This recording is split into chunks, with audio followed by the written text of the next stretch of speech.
Hello everyone, मेरा नाम है अभिषेक। अभी तक हम लोग जो है कि सिंपल सी जो बेसिक चीज़ें होती हैं, जोड़ घटाना, गुणा भाग, फ्रैक्शंस और डेसिमल्स, ये सब चीज़ें पढ़ लिए थे। आइए देखते हैं कुछ क्वेश्चंस जो इनके ऊपर बेस्ड होते हैं। जैसे जोड़ घटाना का तो आसान ही होता है। गुणा भाग और फ्रैक्शंस और डेसिमल्स के ऊपर बेस्ड जो वर्ड प्रॉब्लम्स होते हैं, जो हर एक जीवन में सवाल बनते हैं, वो कैसे देखते हैं, हम लोग कैसे सॉल्व करते हैं, उसको देखते हैं।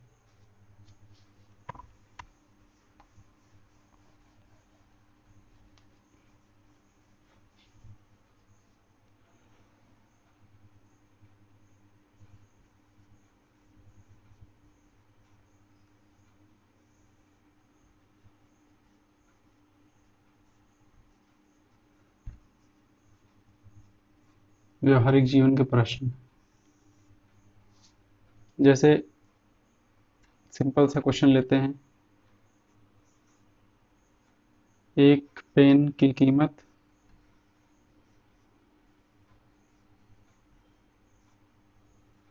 5 रुपए है। 15 पेन की कीमत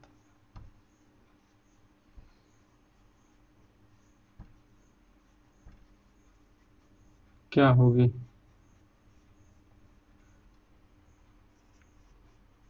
कैसे करेंगे इसको?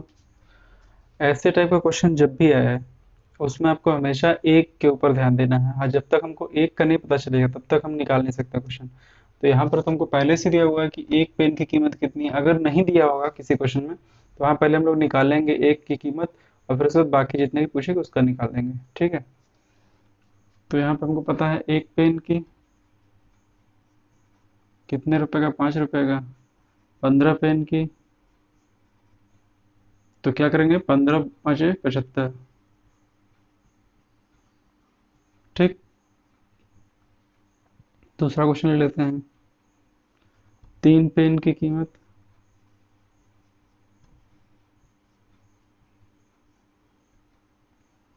18 रुपए है। 17 पेन की कीमत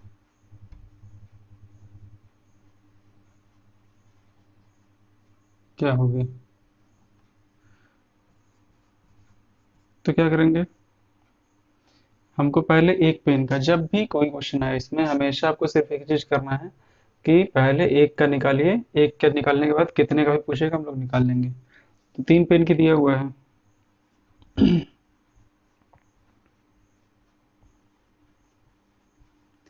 3 पेन की कीमत 18 रुपए। एक पेन की कीमत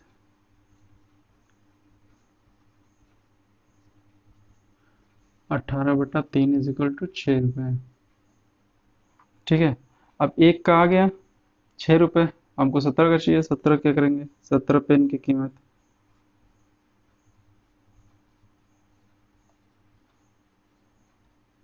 एक का पता है 17 का चाहिए, 6 × 17 = 102 रुपये। ये हमारा आंसर हो जाएगा। ठीक है। आइए आगे क्वेश्चन देख लेते हैं कुछ। जब भी आपको कितना भी दिया रहे, हमेशा आपको एक का निकालना होगा। एक का निकालने के बाद जितने का पूछेगा निकाल देंगे। यहाँ पे 3 का दिया हुआ था, 3 पेन की कीमत। तो 3 पेन की कीमत 18 रुपए, एक पेन की कीमत 6 रुपए। 17 का पूछा है, मतलब एक का हमको पता है 17 का पूछा है, तो क्या करेंगे, 17 गुना कर देंगे।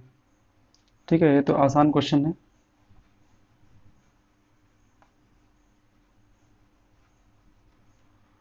कुछ और क्वेश्चंस देख लेते हैं।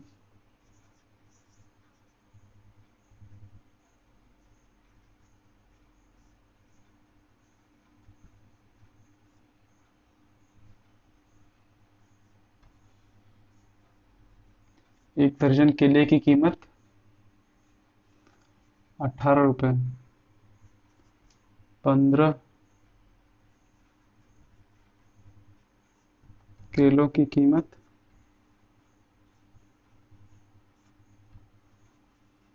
क्या होगी? तो यहाँ पे एक दर्जन दिया है और यहाँ पे 15 केले दिया हुआ है। तो देखिए अब कैसे करेंगे कि एक दर्जन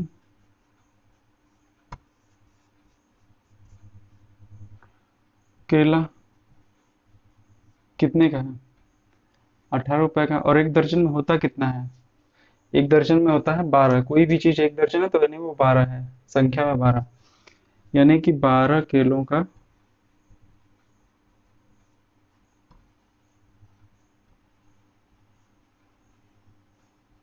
18 रुपये हो गया। अब हमको 15 का चाहिए तो पहले हमको एक का निकालना होगा, यानी एक केले की कीमत।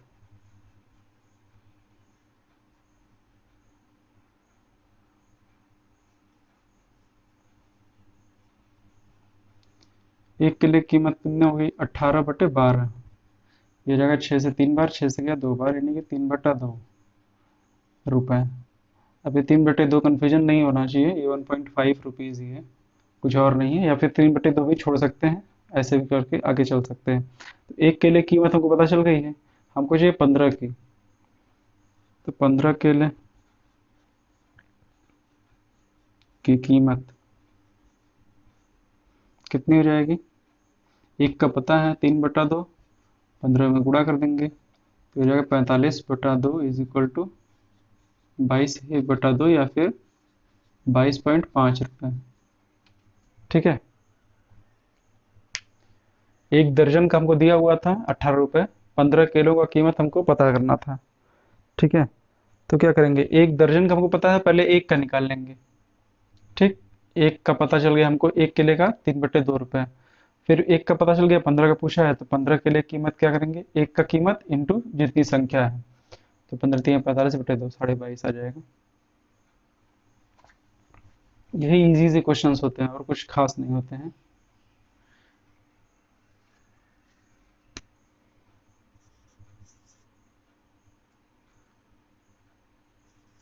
तीन पेन की कीमत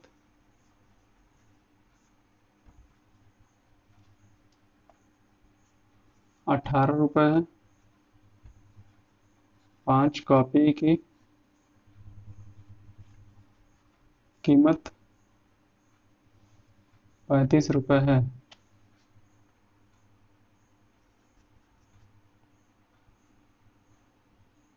12 पेन और 17 कॉपी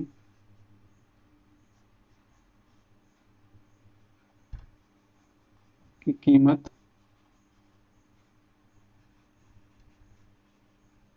क्या होगी।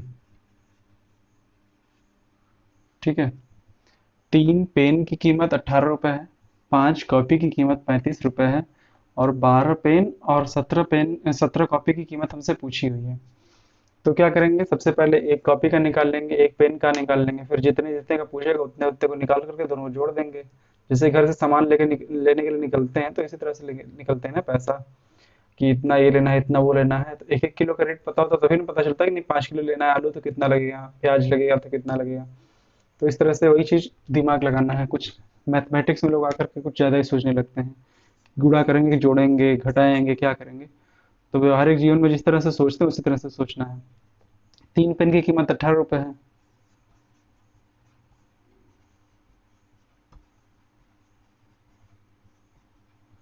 18 रुपये, एक पेन की कीमत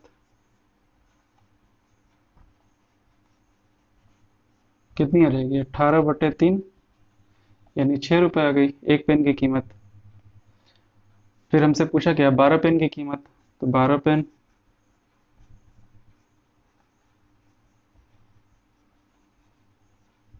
कितनी, 6 × 12 = 72 रुपये हो गया। तो ये तो हो गया पेन का कीमत। आगे चलते हैं, अब क्या दिया, 5 कॉपी का।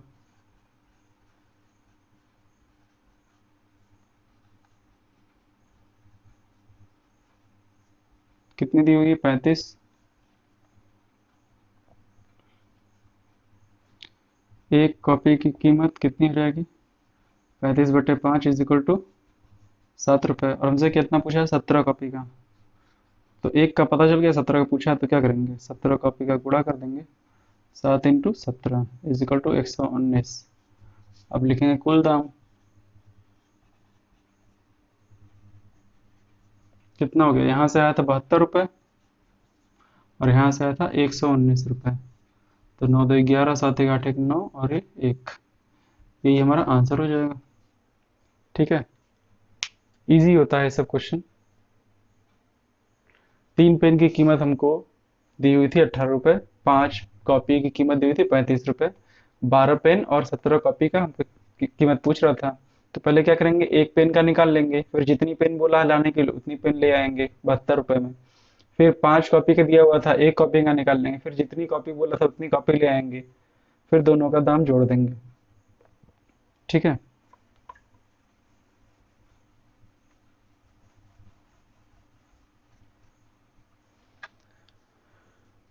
चलते हैं कुछ फ्रैक्शंस के ऊपर। जो ये तो आसानी से था, होल नंबर्स वाले क्वेश्चंस। कुछ फ्रैक्शंस के ऊपर बेस्ड देख लेते हैं। जैसे एक पहला क्वेश्चन लेते हैं कि 2 किलो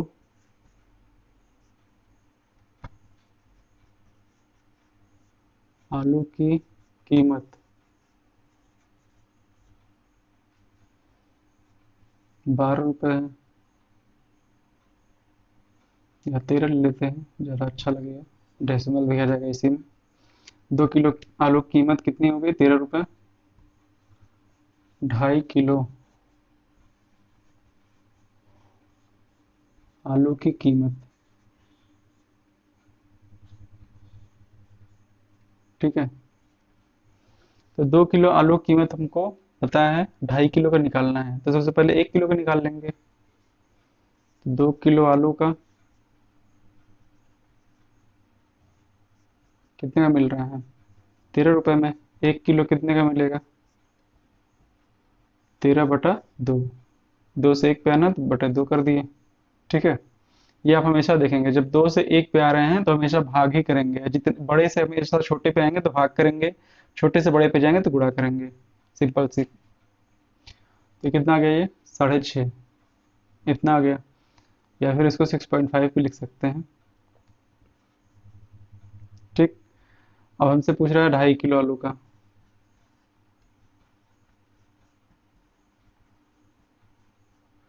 तो हमको 2 किलो का पता है, 1 किलो का भी पता चल गया और 2.5 किलो का निकालना है।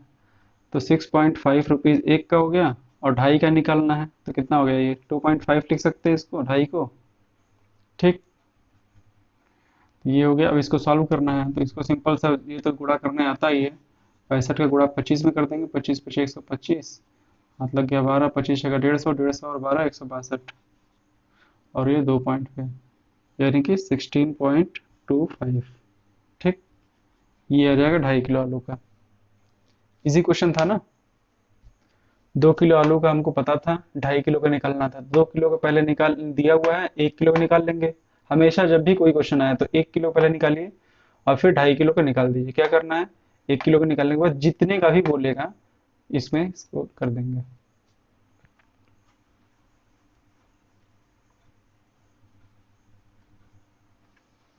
कुछ बेसिक क्वेश्चंस देख लेते हैं एडिशन के भी।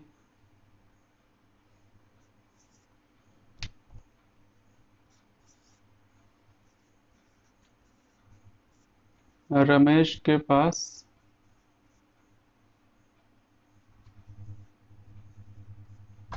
केक का 4/7 हिस्सा है।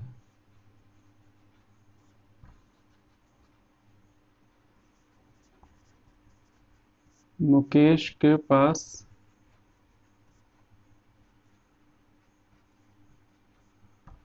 बाकी का हिस्सा है।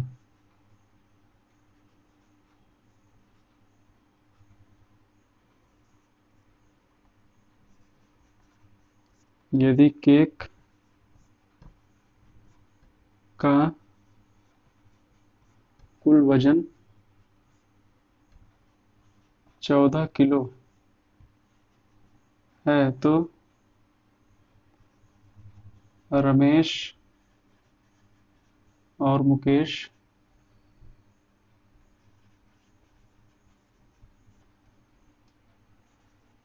के पास कितने कितने किलो केक है। दिया हुआ है कि एक केक है जिसमें से रमेश के पास 4/7 हिस्सा है और बाकी का जो बचा हुआ है, बाकी का हिस्सा जो है वो मुकेश के पास है। और टोटल जो वजन दिया हुआ है केक का कितना है, वो 14 किलो है। ठीक। और हमको पता करना है कि रमेश और मुकेश के पास कितने कितने किलो है। तो रमेश के पास पहले कितना है, 4/7 है, 4/7 हिस्सा पूरे केक का। तो यहाँ पे आपको खुद ही दिख रहा होगा कि क्या कहना चाहता है। का मतलब क्या होता है, मल्टीप्लाई होता है। ठीक। केक यानी केक का यहाँ पे क्या दिया, वजन दिया हुआ है। और इस केक का 4/7 जो है वो रमेश के पास है। तो रमेश के पास कितना हो गया, यही इस क्वेश्चन से ही दिख जाएगा आपको कि रमेश के पास कितना हुआ,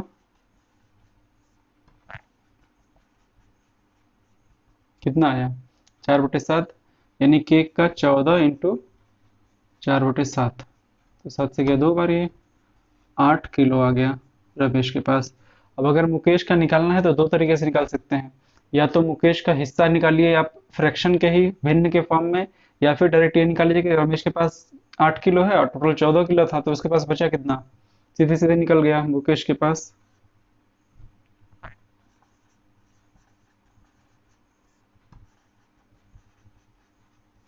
मुकेश के पास कितना हो गया, 14 - 8 = 6 किलो।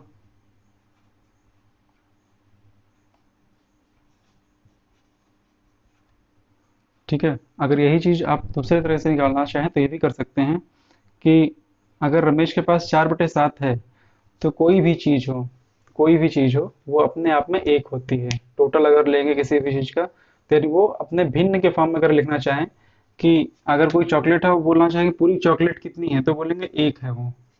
ठीक है। अब उसका आधा बोलना होगा तो हम बताएंगे 1/2। उसका तीसरा हिस्सा बोलना होगा तो बोलेंगे 1/3। उसका 10वां हिस्सा बोलना होगा तो 1/10 बोलेंगे। लेकिन अगर अपने आप में कोई चीज होती है तो वो होती है पूरी की पूरी 1। ठीक है। तो देखते हैं हम लोग, मुकेश के पास 6 किलो है। हम लोग इसको दूसरे तरीके से निकालेंगे, इस तरह से नहीं निकालेंगे कि मुकेश के पास है कितना।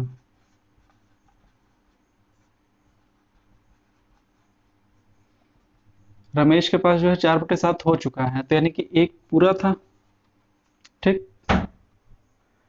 एक पूरा था और उसमें से 4/7 किसके पास हो चुका है, रमेश के पास। तो जो बचेगा वही होगा ना, इतना ही बचा होगा ना। मुकेश के पास कितना बचेगा, ये अगर एलसीएम लेंगे तो कितना हो जाएगा, 7 हो गया। ये 7 - 4 = 3/7 हिस्सा। ठीक। 3/7 हिस्सा। तो इसके पास 4/7 था, इसके पास 3/7, तो कैसे निकालेंगे इसको, मुकेश के पास कितना किलो है।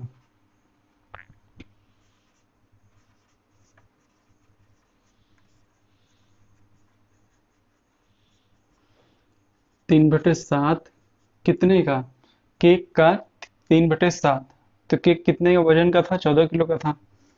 तो 14 कर देंगे यहाँ पे, 7 से गया 2 बार, 3 × 2 = 6, यानी कि 6 किलो आ गया। तो यहाँ से हम लोग देखें, यहाँ से भी 6 किलो आया था, यहाँ से भी 6 किलो आया था। तो ये तरीका होता है फ्रैक्शन वाला मेथड। ठीक है। कोई भी चीज अपने आप में 1 होती है। और मुकेश के पास 4/7 हो चुका था, तो जो इसमें से अंतर होगा इन दोनों का, एक में से घटा देंगे, वही मुकेश के पास आएगा। तो मुकेश के पास 3/7 था, तो मुकेश के पास है कितना, 3/7 हिस्सा है केक का। तो वजन अगर निकालना हो तो क्या करें, 3/7 × 14, यानी कि यहाँ पे 6 किलो आ जाएगा। ठीक है। इस पे और क्वेश्चन बेस्ड भी करवाएंगे हम, और भी ज़्यादा क्लियर हो जाएगा उससे। अभी तो केवल इंट्रोडक्टरी था। इस पे कुछ और क्वेश्चन कराएंगे थोड़ा टफ टाइप का, तो उससे आपका कॉन्सेप्ट और क्लियर हो जाएगा।